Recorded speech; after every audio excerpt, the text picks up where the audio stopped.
Sorry, hold your hand.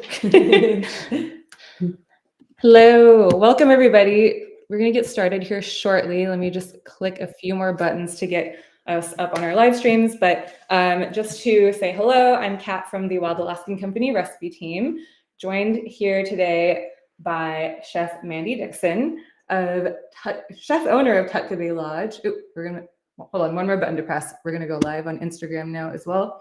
Chef owner of Tutka Bay Lodge, also a special guest. I've almost called you a chef, but we've got Monica Heim-Kallenberg here, who is the head of communications for Wild Alaskan Company. And we're very excited to have you joining us today. We are going to be making a delicious recipe for salmon bacon. It's Chef Mandy's recipe. You can find it in the Live Better Wild winter issue, which just came out a couple weeks ago. So hopefully you have that already. Chef Mandy Dixon is a lifelong Alaskan James Beard Award nominee. She has brought together amazing recipes in the Live Better Wild Guide, along with stories that are just really beautiful, harkening back to where she's from and home. So she's invited us into her kitchen today to demonstrate how to make this awesome recipe. I cannot wait to eat salmon bacon. We're going to be making this today with cold smoked sockeye salmon, lox, nova, whatever you like to call it, but using this as our base for the bacon. So without further ado, let's get started. You want to start? Absolutely. Lovely to be here with you today in beautiful Homer, Alaska. So we're going to make a salmon bacon today. It's a lovely alternative to the classic, more traditional pork bacon. And it's awesome. So we're going to start off by making a wild berry liqueur. And we're using berries that I hand harvested last summer here in Alaska. And so you can use any berry that you want. You can use frozen berries. You can also use rhubarb or other fruit that you like. So here we have some wild blueberries from Alaska that have been frozen. And it's just really a luxury to have in the winter here. So I'm just going to add some of those to our saute pan. Let me turn the burner on for you. Yeah, you can turn it on low. My one job. All right, got a burner on low. Great. I've got some salmon berries here from last summer that I also harvested. Salmon berries are part of the rose family, and they produce a really beautiful berry that's kind of like a raspberry. I have never had salmon berries before, but I love the name of it, first of all. I'd actually love to try one. Oh, sure, yeah, please do. Yeah, they're a little tartar than a raspberry, and they come in all different colors, golden, dark red, and this is a wild currant. So much like a cranberry, this is a wild red currant. So I'm going to add some of those in there as well. They're so pretty. I feel like they look like little jewels. Even though they're frozen, they actually look really, really nice right now too. So. They do, and I'm actually, it's one of my favorite things to forage for in the winter, actually, because they're kind of dried on the vine, and even though they're not, ripe in the summertime, in the winter they're a little bit dehydrated, and I really like to forage for those in the winter even. So yeah, we're just going to have that on low. I'm going to add in some apple cider. So this is not vinegar, it's just apple cider. And you could use any juice or liquid that you like. We like apple cider because we make it with our apples that we grow. But it just adds a nice little tartness and sweetness as well. So instead of apple cider, what would be a good option for someone who maybe has just lemons laying around? Or sure, you could use oranges. Lemon juice. You could use cranberry juice if you like a little bit tartar. It really depends on what your flavor profile is, and but any kind of juice. And we're going to add in some honey. This is honey from right here in Homer. Homer makes some of the best honey in the world, in my opinion. You can see how clear and golden, beautiful it is. Homer makes some of the best honey. And so I'm going to add about half a cup of honey.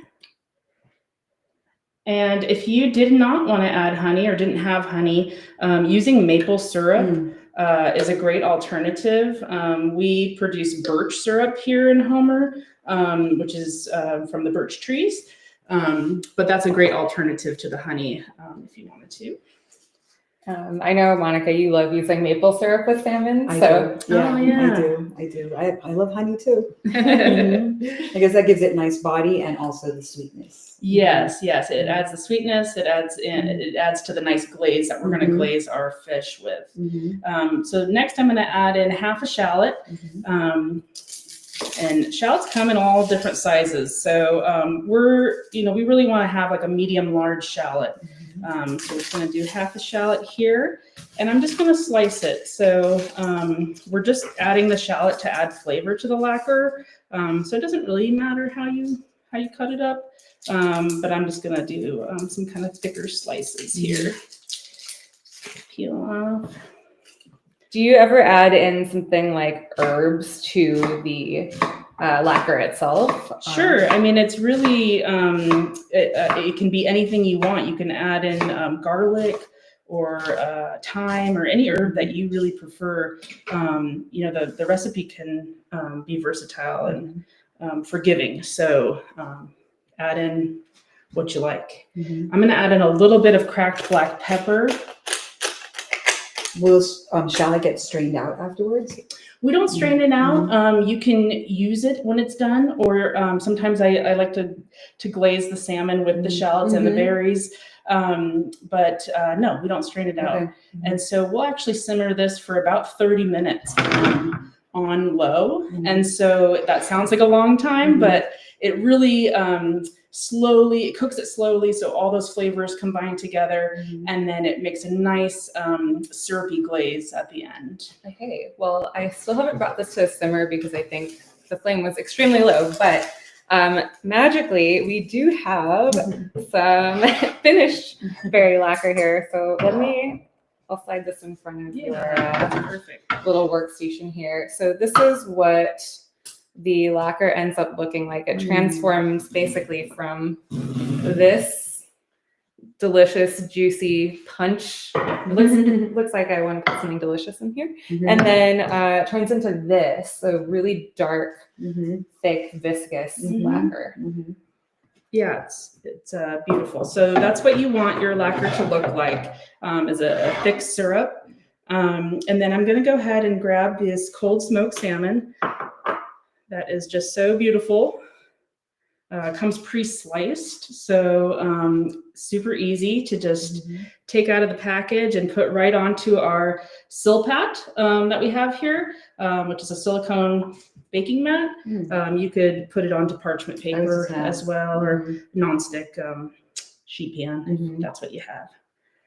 So I'm just going to lay them out here, and then I'm going to brush them with our lacquer.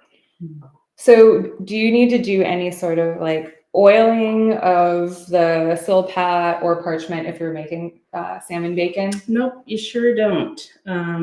It is non-stick enough, and it still allows for that crispy, the fish to crisp up in the oven and become a nice crisp bacon. This thing is so cool. I actually don't have one. Yeah, this one comes with a frame, so you actually don't need the sheet pan, which is handy. Very.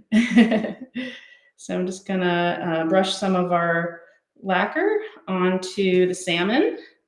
And, depending on the time of year, we really love to use rhubarb instead of the berries, which makes a nice golden honey colored lacquer. I like the berry as well, because it kind of adds that color to the bacon, resembling pork bacon. Yeah.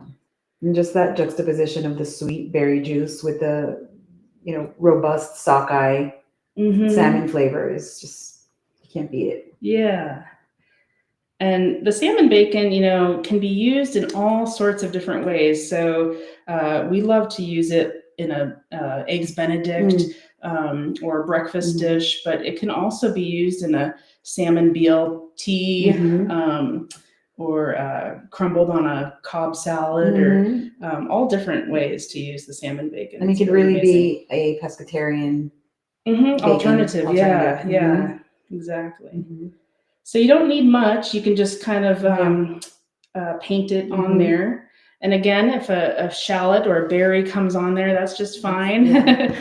Adds to that flavor. Mhm. And then I'm just gonna pop these in the oven at 350 for just a few minutes. Oh wow, And, that short. Yeah, Mhm. just 3 to 5 minutes, something like that. And when they're nice and crispy and the color that you like, we'll pull them right out. Amazing. It looks really therapeutic to me. I love painting something onto food. It's That's very always satisfying. very fun for me. Yeah. So with the rest of the berry lacquer that we have here, actually, we have some salmon bacon ready to show you and ready for us to taste. Yeah, I'm ready. so excited about Ready this. to go. So Wow. here's our salmon bacon that's been crisped in the oven for just a few minutes. And I have some crackers here that I like. Smells so good. Oh my gosh, this looks amazing. So I'm just gonna break off a couple little pieces and put them right on these little crackers. And it's a great appetizer. Yeah. And again, breakfast. It's so diverse. Yeah, even just like a snacking protein. Yeah, like a jerky. Yeah, a jerky. Yeah, I feel like this entire pan, if left to my own devices, would be just gone. Yeah. And so simple, really, you know, and so quick and easy. And it's just a fun recipe that my family's been making for my whole life. That's amazing. What are you serving them with there on the crackers? This is just a little bit of herb goat cheese that I like to do at like an appetizer time. Wow. But yeah, help yourself. All right. Thank you. Wow, This this is absolutely beautiful and smells. Wish you could really smell this. It's just. I'm gonna take a little nibble of the I think I might do the same. bacon version. Just understand the Yeah, essence. you can taste the berries and you can taste the kind of sweet onion of the shallot and and the black pepper comes through for a little spiciness. But it's really a recipe that you can make your own and add in different berries, different fruits and make it your own. That's beautiful. This is so good. Actually, I don't know if my brain is thinking that it's bacon as I'm eating it, and I'm not sure if it's the texture or the appearance or the flavor. Like they're all coming together to make me feel like I'm eating non-salmon bacon right now. Just a lot of strong flavors in a kind of perfect symphony. Yeah, Really, really nice. Just delicious. Yeah, beautiful and simple. very Pretty simple. simple. Yeah, very simple. And adaptable, as you said, because if you don't have access to seasonal Alaskan berries, which many might not, I mean, just use what you got. That's right. I mean, in Alaska, everybody that lives here is, adapts to what we can get. And, we don't always have all the ingredients in the recipe. And so even just brushing with a maple syrup, I've done that before, and it really makes an amazing bacon. A little cracked pepper on top, it works just as well. Yeah. So if you're making a tray of salmon bacon like this, is this something that you would recommend using right away, or maybe storing it if you make a big batch of it? You could definitely store this. Yeah, you could cryovac it, or you can put it in a jar. It really becomes quite a preserved product at that point, and kind of like a beef jerky or a salmon jerky. You could use it for quite a while. I'm gonna have just another little piece of the salmon bacon really here. I'm gonna do the same. Following your there. And then as for the berry lacquer, is this something that you can keep up in the fridge to use for other things? Like, what is your recommendation? Absolutely, yes. And I actually might put a little spoonful onto my cracker. Great idea. Berries and shallots has really become a compote, almost like a chutney. And so, yes, I would definitely It's a nice enhancement. Maybe all. keep that in your fridge and use it for all sorts of different things. Put it on toast. Add it to your cheese board. It's really a nice little condiment that you've created there. This looks so good, and I cannot believe how easy it was. I know we had magical salmon bacon in the oven already, but the fact that it cooks in 3 to 5 minutes together is pretty fast. amazing. No, it's great. This is a great element for a charcuterie board too. Yeah, there you go. Love a charcuterie board. Love a charcuterie board. So if you're doing like, Absolutely. tinned fish and smoked fish, this is a nice little secret weapon party trick. Yum. Yeah. Mhm. Wow. I feel like there's no need to even store this because it would be gone immediately if I had a tray of this. Wow. And if you are making this with, have you tried making this with a fillet, like a Non-smoked. non-smoked salmon before? I have not, no. So I would be interested. Yeah. I imagine it's probably not going to turn into salmon bacon, but would be really beautiful with even just the berry lacquer. Sure. and Yeah, bacon on top of it. absolutely.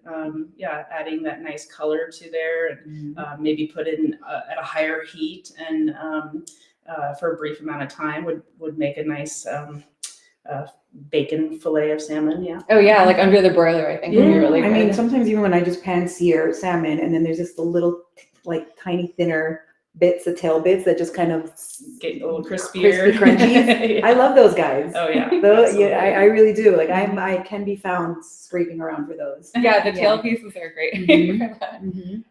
Wow, that is great. Thank you so much for Yeah, sharing this thank recipe you. with us. Yeah, I'm Um, definitely sure. gonna try this. Just a Yeah. reminder, the recipe can be found in the winter issue of Live Better Wild, along with stories from Mandy. She's a beautiful writer, as is Monica.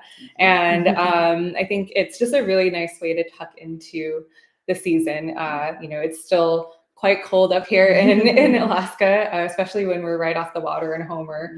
The wind. Not used to being in the wind up here. But so highly recommend you trying this recipe at home. It's delicious. I wish you could taste this with us. But in the meantime, let's talk a little bit more about Alaska. If you want to come around here, and we can all get a little bit cozy and chat.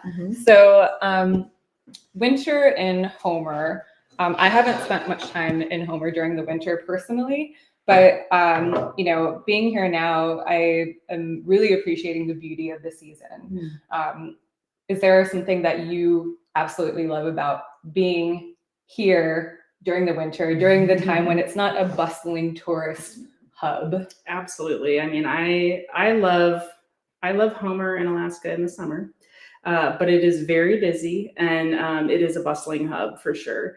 And Homer especially. So the Homer Harbor is an active fishing harbor, and we do have tourists here. And so Homer is a bustling. The farmers are farming, and everybody is just really active. And I think one of the things that I love most about winter here in Alaska is the quietude, the quiet.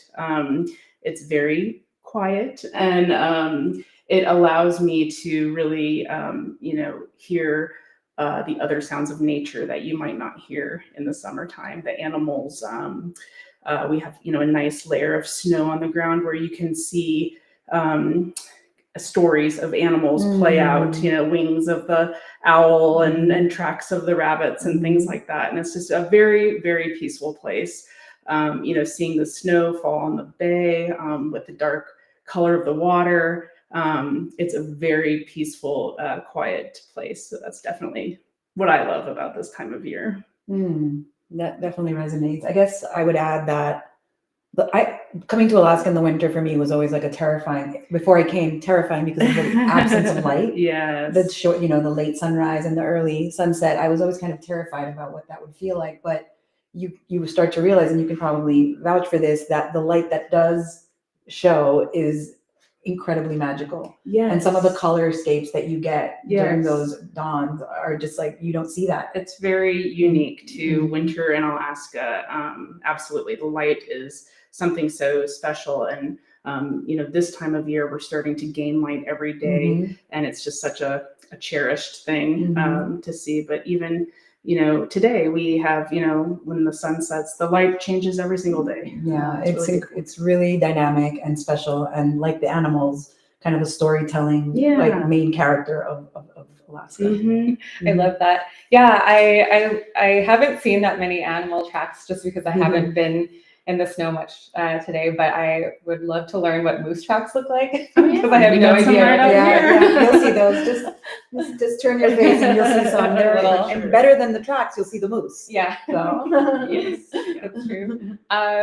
So I know that you grew up going to Tutka Bay. So Tutka Bay is right across the water from Homer. You have to take a boat or a plane to get there. Yes. So what was it like to spend so much time in a place that is basically very much cut off from the amenities of I guess civilization almost. You know, it's a little bit off the grid, Yeah. like especially as a chef. Like, what is that like, and how has that shaped the work that you do and the way you Sure. live? Yeah, well, I was born and raised in Alaska, in a rural place. And so I was raised in a place where you had to fly in a float plane for about an hour, so no roads. And so if you forget something at the grocery store, you know, you have to adapt and be creative and do the best with what you have. And I think that's something that, you know, has been instilled into my chef life forever.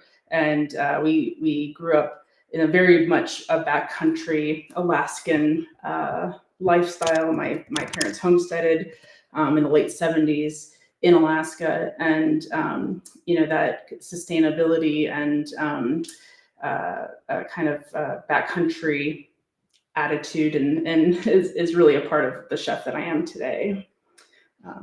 And it just get creative and use what you have, and you can't run to that grocery store if you forget something. So That's so interesting. I was wondering what about the Alaskan way of life or ethos has kind of woven itself into your desire to even be a chef.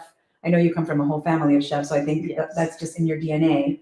But I guess one of the things I really respect and admire being married into an Alaskan family is this sort of undercurrent of resourcefulness and creativity that's like latent in not just the kitchen, but everything. Absolutely. But you know, it's like in Alaska, this idea of chef is interesting too. It's like everybody's kind of a chef because everybody Totally, just yeah. works with the palette of Mother Nature to just be creative in the kitchen. And That's so very I'd be true. curious to know, you spoke to it already, but what more about the Alaskan ethos informs your culinary sensibilities? Well, I think I completely agree with you. You know, everyone that lives in Alaska, even if they live in some of our more urban places, you know, they harvest fish in the summer and they put it away and they preserve it for the winter. And you know, no matter what you do for a living in Alaska, you know, the summer is the busy season, and the winter is the quiet season. And so it's really a way of life and living with the seasons and with, you know, the wildlife, and you know, we really do forage, you know, often, and are kind of hardy, do-it-ourself kind of people, just naturally living here with the environment that we are living in. We talk a lot about eating in concert with nature, and I really do feel that Alaskans embody that in a very real way. Yeah. Like they really honor this dialogue between the seasons. And you said summertime is the busy time and wintertime is the quiet time, but there is this kind of dialogue happening between the seasons. One kind of feeds the other, Absolutely. intended. Yeah. And the honor for that by Alaskans is so admirable. Yeah, no, it is a magical place. Going into maybe the next question that I wanted to ask. So speaking of seasonality, the wild species that get harvested from the waters is a very seasonal experience, because salmon run only during the summer months, or well, certain species of salmon only run during the summer months. There's other species that run during the winter. Halibut run at certain times of year. So as someone who we offer frozen fish throughout the year so that you have it all year. Coming from a chef's perspective, I guess, what has your experience been like with cooking with frozen seafood? I think there's a stigma around what that actually means. So I feel like you're a very qualified person to respond to this, being an Alaskan chef. Well, unfortunately, there is kind of a negative underlying feeling about frozen fish for those who are not educated on the subject, because really frozen fish is suspended in its best state possible, and so its nutrients, its minerals, its texture, its everything that's great and that we love about fresh seafood is flash frozen and suspended in time. And so I recommend people to use fresh Alaskan seafood. And I love cooking it from frozen, and having a frozen fillet of salmon right into my pan. There's all sorts of techniques of cooking frozen salmon out there that are amazing, and so I recommend frozen salmon to seafood to everyone that I meet from all over the world. And if you have frozen wild caught salmon, for example, next to fresh salmon from somewhere else, I guarantee you can tell the difference and see for yourself how amazing that quality of fish is. I recommend it to everyone. Yeah, and I think it's a lot about demystifying what frozen means, right? Yes. That's what we do that a lot with our member base, is basically explaining that frozen means fresh, Yes. right? Because frozen means, as you said, suspended at the peak of its freshness. Exactly. So frozen is fresh if you're really looking for fresh, basically. Yes. Yeah. So Yeah, I like to think of it as stopping the clock. Preservation is literally, it's preserving what that is in time. And then also, I think there's a really nice interplay with how you cook and eat over the course of the year, where in the wintertime now we're relying on things that have been preserved because harvests have slowed down. Even something like frozen berries is a form of preserve. The cold smoked salmon is a form of preserve. So I think that's like a really great way to highlight how amazing the process of preservation is for anything, and it's actually a form of survival. So, couple more questions. I think this is something that feels very dear to us, but as an Alaskan, wild and sustainable seafood is just that's like the norm. That's the norm. Yeah. Yeah. And I think for a lot of other places in the world right now, it's really an outlier. The default is no longer what is sustainable, wild, living in concert with nature. I think I'm curious how this sort of lifestyle ethos, North Star for you as a chef, has been received by places that you've cooked elsewhere, other countries, other regions. Does it feel like people find a deeper connection with food when you're working with them? Well, I think, in Alaska here, we're spoiled with our amazing, sustainable wild seafood, and which I am so proud of, being a lifelong Alaskan. Everywhere I go, I'm telling people about wild Alaskan salmon, or seafood. And, it's, I think, just, I don't know, I everywhere. What was the question again? Well, taking that with you to other places, how do you feel like that's received by others, and also maybe even how do you bring that ethos to other places where you maybe don't have access to being so spoiled? So I often have chefs come and stay with me in Alaska, and I show them our wild produce and our wild seafood. And I've had chefs from all over the world come and stay at our lodge with us, and I've seen them come to tears over catching a fish or trying something so wild and beautiful and what it's supposed to be. And so it's really is moving to share that with people and for them to experience the amazingness of Alaskan seafood. Again, everywhere I go, I'm talking about it. I'm bringing, shipping fish to people because I'm so proud of it, and I want everybody to know about it. Yep, I've definitely shared my share of fish with others. If they'll listen to me for a little while, then they get the box of fish. Yeah, and I think you're speaking to something very true, which is it's more than seafood. It's actually a whole story. I mean, it's such storied food, right? The story of Alaska and the Alaskan way, and everything that we've been talking about. The respect to the cycles and the relationship with the cycles, and between the cycles and the laboring hands within those cycles. It's just really a rich tapestry of experience that really adds, in my opinion, a kind of poetry to the act of cooking and eating. And it's just so much more than just like the food. It's like this very layered experiential thing, right? Yeah, and I feel like culture, the culture, really, the culture. And so as much as we possibly can, we like to kind of give that to our member base too, so that they're not just like eating fish, but they're kind of like, you know, kind of in whatever way they can, kind of tasting a bit of that story and understanding it, that, you know, this is America, this is your backyard, essentially, you know, and kind of making people as proud as you are. That's kind of what we aim to do too, about what, you know, what these resources that are actually American. Yes. Yeah. So, Well, going back to winter and amazing seafood, is there a species that you really like cooking with during the winter? Frozen or caught, you know, whatever. What's your number one? Well, choice? I live in the halibut capital of the world, so absolutely halibut is one of my favorites. We're catching king salmon right now, so of course I love a winter king.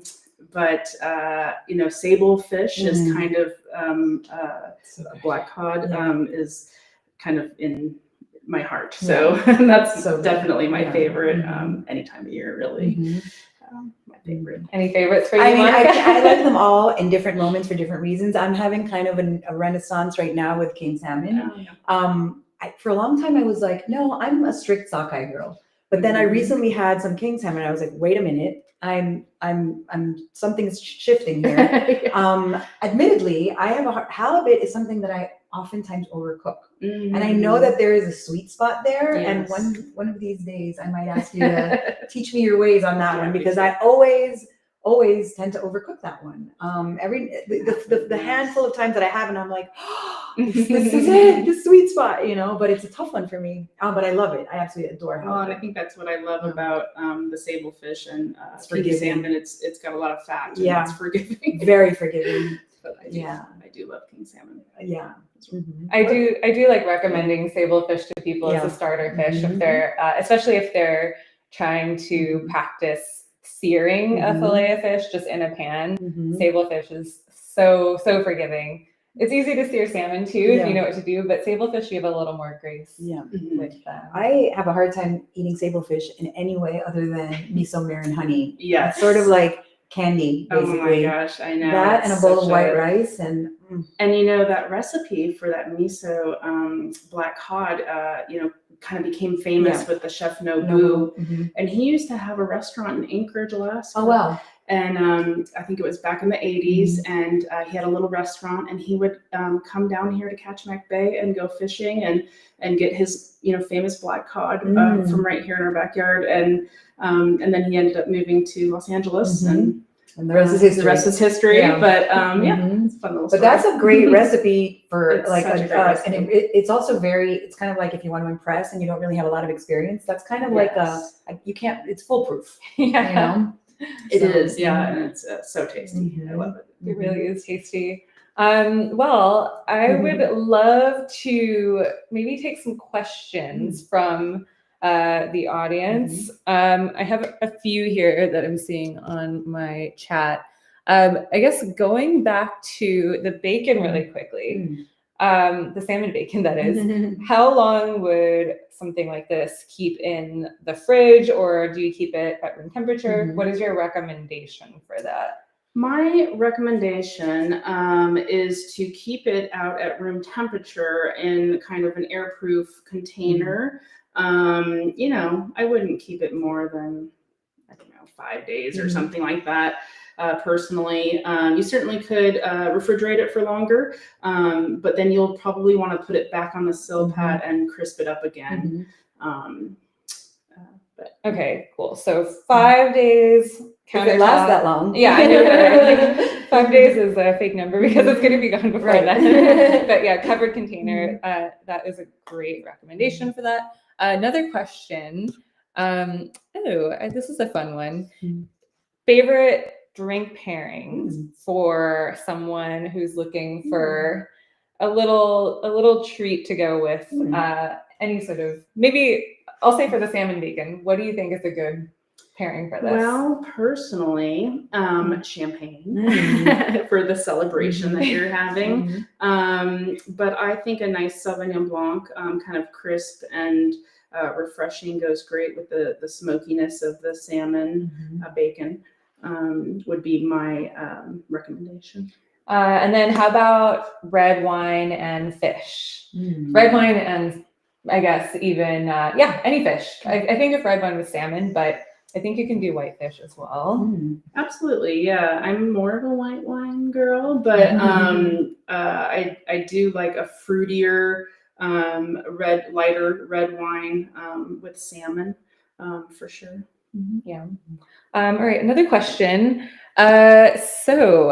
This is a one that we ask ourselves a lot. But any ideas for how to get non-fish eaters to enjoy eating fish twice a week? Any tips? Any flavors that you feel like have changed someone's mind about what they thought? Well, my husband actually is not a huge fan of salmon. I can't believe it. He's an Alaskan. So I found, he does really enjoy a soup broth base that we make with a smoked halibut. So it's adding in that smoky depth into the broth with noodles. I think, soups are a really great way to incorporate that into someone's diet that may not. I mean, I'm going to say something a little controversial, but yes, say it. Fry it up. Yeah. I mean, there's nothing more exquisite than fried whitefish, in my opinion. So throw it in some tacos or not, just like fish and chips.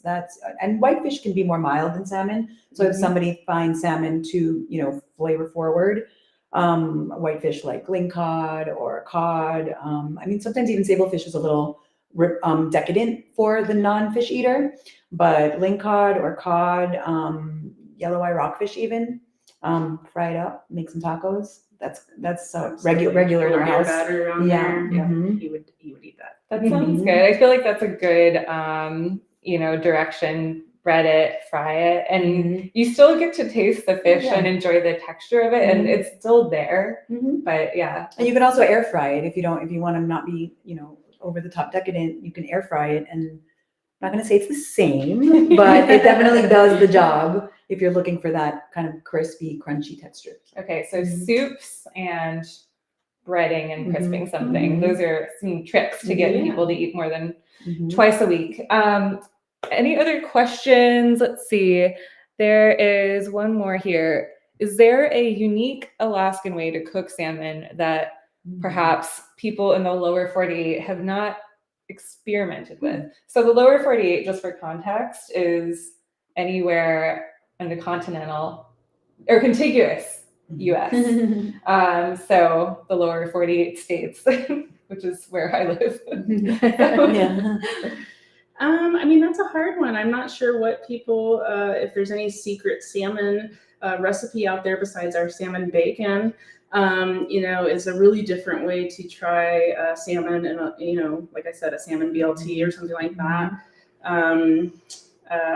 We do a lot of curing of salmon, and, that's something that people can really make their own. Adding different herbs and spices into your cure can really change up the end product, make it personal. So there's no like cooking salmon in a moose's den as like the nectar of the gods. Not that I know of. Well, my father-in-law, may he rest in peace, used to do something really interesting. I mean, he was like the sort of quintessential salmon cook of our family, and he always cooked it perfectly.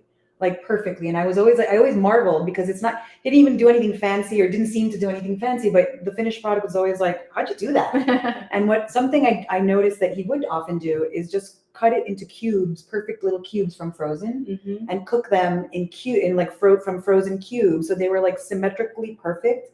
And so they cooked in a very symmetrically, Mhm. symmetrical kind of even way. And I was like, that is a great hack. Like I never would have thought of that, but, and Yeah. he put that in a scramble or put that in soup or whatever, but that was the thing that he always used to do. So I don't know if that's just a him thing or an Alaskan thing, but I liked Interesting. it. Mm-hmm. And it makes it a little easier to not overcook when you're Yeah. cooking from frozen. Yeah. You can get that perfect cooked salmon. Mm-hmm. I also like to olive oil poach salmon, which is another way you can cook salmon, where you can add in your own herbs and spices and things into the olive oil, and something I like to do. Does that mean you submerge the whole thing in that much olive oil? Yes, which doesn't have to be that much. Okay, but, right, just yes. enough to cover the fillet. Mhm. Oh wow, Yeah, it's okay. a very low temperature, Mhm. and cook it that way. That's I haven't tried that one. It's a great way to cook Okay. salmon. It's delicious. Actually, I do that with speaking of overcooking halibut.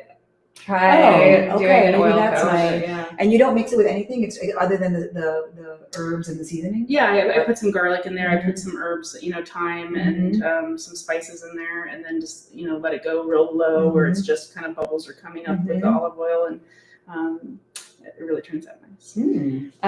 Okay, I have one. Maybe I'll take one more question. This one is interesting, and I feel like you'll have a very good perspective on it, Mandy. So, can you use the salmon skin that you don't eat to flavor a broth or sauce? Basically, salmon skin for a stock or soup base or sauce base. Absolutely, yes. Never throw away your salmon skin. I love to lacquer the salmon skin on a silpat and get it nice and crispy, and add it to garnishing things, or my nephew loves to eat it just like that. But adding it to soups and things, absolutely, I would definitely do that. We smoke our skins sometimes. We make earrings out of our salmon skins. We do all sorts of things. But yeah, there's a lot of flavor in there and a lot of fat and delicious thing. So to do that, would you put the salmon skin in a little bit of fat, fry it up first, and then add like a liquid, or just throw it right in the pot with everything? It depends on what your end game is with the product. But yes, like roasting it or frying it will add another layer of flavor to your broth or whatever it is that you're doing. But it really depends on what you're making. Sounds so good. Well, I think we're ready to wrap up. So thank you so much for joining us here today, Chef Mandy. Thank you. An amazing kitchen. Thank you so much. Amazing view. I wish you could all see Bye. the view outside right now. It's gorgeous. Monica, I really appreciate you joining us here as well. It was my pleasure. And I hope that you all get a chance to try making this at home. Super easy, really fun. This is all going to be gone as soon as the cameras stop rolling. We're going to go to town. But if you don't have the Live Better Wild Winter issue yet, you can find a link to that in the description of the event. So just reach out to the member experience team if for some reason you can't find it.